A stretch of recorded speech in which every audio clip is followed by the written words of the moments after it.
Hey, welcome to the 4th of July. So, on this very hot, steamy 4th of July, there's nothing more American probably than a nice root beer float. So we're going to make a root beer float here real quick, and I'm going to share my recipe with you, and we'll see if you agree. So, we need some nice vanilla ice cream. I go for the Breyers homemade vanilla and some A&W root beer.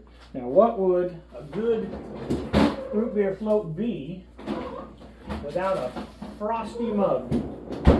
So we have a nice frosty mug, been sitting in the freezer.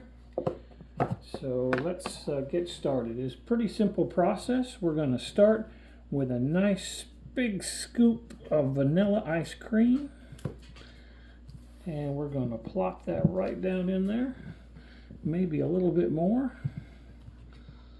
Oh yes. Some vanilla ice cream. And then we're going to take some good old A&W root beer. Now the reason I picked A&W root beer is because when I was growing up, that's where I'd get my root beer floats in a nice frosty mug at the A&W. So here we go. Some of you might like IBC root beer. That's another one I use quite frequently.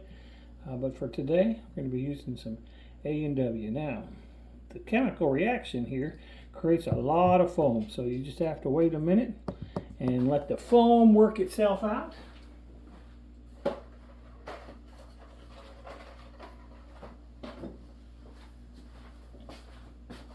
And add a little bit more. And when you get to the top of your mug, put in a nice straw and call it a day. The most delicious, refreshing drink you can have on the 4th of July.